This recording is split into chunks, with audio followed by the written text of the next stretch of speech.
سڵاتان لەبێ هەرچەندە بڕیاربوو دوێنێ کۆبوونەوەی سەرۆکاتی پەرلەمانی کوردستان و لیژنەی نووسینەوەی دەستور ئەنجام درێ بەڵام کۆبوونەوەکە دواخرا و ئەمڕۆ کاتژمێر 11 پێشنەوە ڕۆدەستی پێکرد. کۆبوونەوەکە لە بینای پەرلەمانی کوردستان بەڕێوە دەچێت و تێیدا تاوتەی تێبینی و ڕەخنەکانی لایەنە سیاسیەکان کرا کە لەلایەن سەرۆکی هەرێمەوە ڕەوانەی پەرلەمان کرابوو. نیوەڕۆی ئامڕۆ بەهۆی داڕوخانی بینایەکەوە لە شاری هەولێر کرێکارێکیانی لەدەستدا و 4 کرێکاری دیکەش بریندار بوون و تا ئێستاش کرێکارێک لە ژێر داروپەروەری بیناکەدا دەرنێنراوەتەوە. پەیامنێری نارکی لە هەولێر ڕاگەیاند مەخزنێک لە کاتی دروستکردنیدا لە ناوچەی پیشەسازی بنەسڵاوە لە هەولێر بەسەر 6 کرێکار داڕوخاوە هەروە وتی بەهۆی ڕووداوەکە و کرێکارێکیانی لەدەستدا و 4 دیکەش بریندار بوو. یەکێک لە کرێکارەکانی تا ئێستا لە ژێر داروپەروەری بیناڕوخاوەکەدا ماوەتە و تیمەکانی فریاگوزاری سەرقاڵی دەرهێنانەوەین. پۆلیسی سلێمانی ڕایگەیاند ئەو گەنجەی سەرلەبانی ئامڕۆ بە چەقۆ هێرشی کردە سەر پیاوێک و کچەکەی خۆی و ڕادستی هێزەکانی پۆلیس کرد.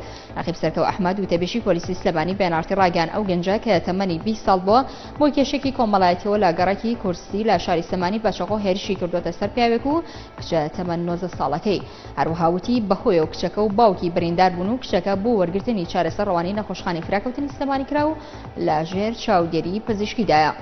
مارتن کۆپلەر نوێنەری پێشووی سکرتەری گشتی نەتۆی گورتوەکان لە عێراق ڕایگەیاندووە تەموزی داهاتووی عێراق جێدێڵێت و کەسێکی دیکە شوێنی دەگرێتەوە.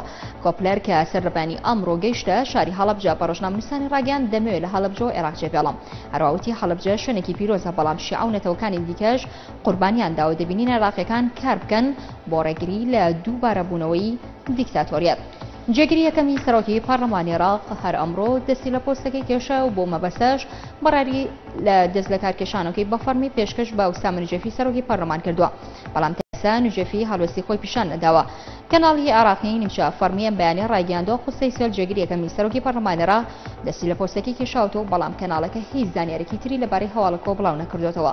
بەڵام محەممەد خالیدی بڕیاردەری پەرلەمانی عێراق ئاماژەی بۆ کردووە کە قسەی سوێل لەبەر چەند هۆکارێکی تایبەت دەستی لە کارەکەی کێشاوتەوە. کورتێک لە هەواڵەکانتان پێشکەش کرا شاد بن.